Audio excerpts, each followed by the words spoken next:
All right, time for sports section. Or this week, since there's not really a whole lot to talk about, sports entertainment segment. We're going to start off with some news, apparently from the most recent episode of NXT. Confirmed for the upcoming episode of TakeOver is going to be, most importantly, the rematch for the NXT Championship title between Finn Balor and Kevin Owens, which honestly I think Finn Balor will still win, because I still believe that Kevin Owens is going to be the United States Champion at Battleground. And the number one contender as of the most recent episode of NXT for the NXT Tag Team Champions, Simon Gotch and Aiden English, the Vaudevillains. Ah, nice. I know one of my friends on Twitter is probably deliriously happy about that. Hi, Jess. Hey, Jess. For the longest time, yeah, she is the biggest fan of the Vaudevillains, and for the longest time, she kind of went on this one-person crusade to get Simon Gotch to follow her on Twitter, which he succeeded at. Yeah, she was also deliriously happy at the results of Beast and East too. Yeah, as was I. She's an awesome person. I may have to ask her if she wants to be on the show sometime. That would be good. But yeah, the Vaudevillains are going to be going up against the Dubstep Fairies, Blake and Murphy with Alexa Bliss. As for what the Port Authority is going to do, I have no idea. But I imagine we'll probably find out before the next TakeOver event in Brooklyn. Fitting that the Port Authority would try to do something in Brooklyn. Of course. Yeah, they're in Brooklyn, and they're all seemingly from around like the New York, New Jersey area. I don't think they're going to keep them off of the card at all. Especially not because Enzo Amore is so over. All right, one last little thing of WWE, and actually it was a recent leak on Reddit's Squared Circle subreddit specifically. This story is courtesy of Sports Illustrated. WWE's fans are getting another peek behind the curtains after Reddit's r/Squared Circle forum user King Jabba, of course, that's Jobbah,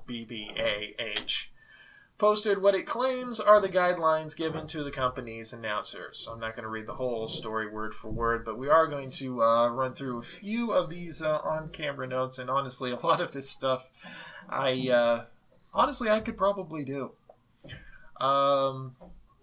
Of course, the general setup is one play-by-play and one color commentator, although recently it's expanded out to 3. One play-by-play and 2 color. Play-by-play announcers, of course, call the action. They provide the skeleton for the match, and the color commentators add and embellishes what the play-by-play announcers led them to. Play-by-play announcers need to set up color commentary. Yeah, the color commentary, of course, is to take us into what's going on in the ring, why a certain hold hurts, why a superstar is focusing on a certain body part, what it feels like to wrestle at WrestleMania in front of 80,000 plus people. Play-by-play announcers cannot be emasculated by their broadcast partners. Hear that, Jerry the King Lawler? If the play-by-play person loses their credibility, then why should the audience believe the play-by-play guy? It is imperative that the audience do believe. Telling one's partner that they are ill-informed is much better than telling them that they are an idiot. I'm already seeing a lot of things here that the current commentators just absolutely are breaking down on. Here's an interesting one. Announcers are fans. We need to be fans and enjoy the product and ask questions fans would ask. For example, why is Bret Hart suspicious of Mr. McMahon after the limo accident? As opposed to Bret Hart is probably suspicious of Mr. McMahon because Mr. McMahon doesn't like Bret Hart and probably had something to do with the limo accident. Of course, it's not an actual storyline that has ever happened, but it is, an example. With that said, the announcer should rarely lead the fans. This actually amazes me that this is an actual guideline, because it seems like WWE tends to do a lot of trying to get fans to do things the way they want, to like certain people that they want them to lead. But apparently in the guidelines, the announcers aren't supposed to lead the fans. Right. It's like these are all guidelines and are subject to change depending on who is speaking into their ears at any given time, Vincent Kennedy McMahon. Exactly. Or Paul Levesque. Of course, announcers should do their homework, do all their research. One of the sources that they suggest is WWE.com. Duh. Yeah, if you're going to announce for the company, you might as well read your own stuff. And of course, somebody had asked Jim Ross about this, and he's got it up on his blog, jrsbarbecue.com, if you want to go look that up. Yeah. Tell the audience something that they are not thinking. E.g., by aligning himself with Bret Hart, has John Cena committed career suicide by going against Mr. McMahon? Friends might be swept up in the moment of John Cena backing up Bret Hart and not thinking of the repercussions of his actions. It adds another dimension to the story. Moving a little further down. Don't scream. We are guilty of it from time to time. Jim Ross. But there's nothing more annoying than to listen to an announcer scream at you for an hour. Okay, basically what they're saying is, yeah, you can be emphatic, but if you're just over the top all the time, it gives nowhere for you to go to be able to build up to those exciting moments. Like if you're going, by God, for a straight hour, that's not going to cut it. Yeah, if you think about it, even Jim Ross, he's noted for being the more bombastic and lively, but that's only because he got to those moments at the iconic moments in wrestling matches. Most of the time he was just straight lace and calling the action like this and talking to King and all that wonderful stuff. And then when you got to those moments like the iconic, Mick Undertaker, Mick Foley, Hell in the Cell. Good God Almighty, he's broken it up. All right. If you get interrupted and caught in mid-sentence, don't say what I was about to say. Okay, that I admittedly would have trouble with. Yeah. Here's something that Hollywood needs to know. Nobody likes someone talking in a movie theater. We make movies. It is not necessary to fill in every moment with verbiage. Hollywood. Or, well, I would say 4Kids, but they're defunct, so... Yeah. NFL. Yeah. Humor is good when it is used in a timely fashion, so basically that cuts out any of Jerry Lawler's jokes. Or anything we might try to do. Pronouns. Do not use pronouns.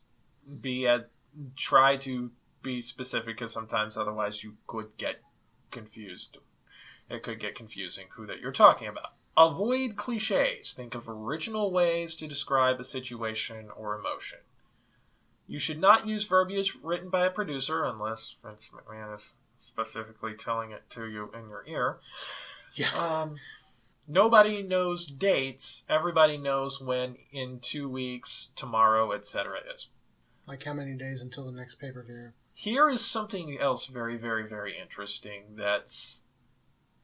I think sometimes WWE forgets. The words you choose are important. They can build or bury someone. There's a difference between Cena was upset by this and asked for a rematch, and Cena was furious and demanded a rematch. That is what we would use for a good guy. Who is the bad guy? Who is the good guy? So you need to make your word choice depending on, who's supposed to be the face, who's supposed to be the... And also they give a certain list of words to avoid, like the business, our industry, performance, performer, choreograph, house show. Pro wrestling, pro wrestler, use superstar, star, or athlete instead. Shot, DQ, talent. Here's an interesting one. Do not use the word fans. Instead, refer to the audience as you, unless you are being specific, like Raw fans, our fans, Cena fans, WWE Universe, etc. And also, they suggest you use the word medical center instead of hospital. And last one. Here's a very, very interesting one. Note from Stephanie McMahon from November the 11th of 2008. Vince does not want us to use the phrase, quote, granddaddy of them all for WrestleMania going forward. He feels like it makes WrestleMania feel old. There's only one granddaddy of them all, and that's the Rose Bowl. There's other interesting things. You can go look for them for yourself. We'll have the link up in the show notes. Last but not least, the plot thickens when it comes to TNA, because, of course, last week we talked about the fact that basically TNA is invading itself with Global Force Wrestling. And now Global Force Wrestling is shopping for a TV show. They're already planning to do television tapings in Las Vegas, Nevada on July the 24th. They do not have a television deal yet, but they're still taping shows to shop around. And according to the head guy, Jeff, King of the Mountain Jarrett, the name of the show is Amped. Named after a Mountain Dew drink. Except unlike WWE, they don't have the Mountain Dew deal where they never open the bottle of Mountain Dew. Where do I start? I was going to say, if they're going to shop for a TV deal, look for them to knock on the door at Sinclair Broadcast Group. Just for spite's sake. Well, for one thing, if something does happen to TNA, I'm probably highly certain they might end up picking up Global Force Wrestling in their place. But, Amped? What is this, the late 90s again? I mean, I realize you're basically TNA Reloaded, but which is basically the latter half of WCW Reloaded, but come on! And of course, this latest startup has Double J as the lead. As long as this makes you think of, again, early days of TNA. This is deja vu all over again. It really is. In the words of Yogi Berra, it is deja vu all over again. Because, I mean, the only thing missing from Global Force Wrestling that TNA had in its early days is Vince Russo. And that's only because Vince Russo has pretty much made himself be blackballed from sports entertainment altogether. Thank God. So we're not going to be having, hopefully not going to be having Sports Entertainment Extreme yet again. God knows David and I already lived through that once doing the Wrestle Row Rewind last month. We do not want to live through that again. And I don't think any of us do. Or having glorified mud wrestling matches with any divas or knockouts or whatever they're called. So anyway, that's the sports section for this week. Coming up next, it's the video game segment where I'm going to review a mobile game. Yes. Coming up next, the video game segment in which I review a mobile game. If you like what you're hearing and would like to hear more, feel free to click the subscribe button down below. Also feel free to like and share this video, and check out Casual Mode Podcast for more episodes.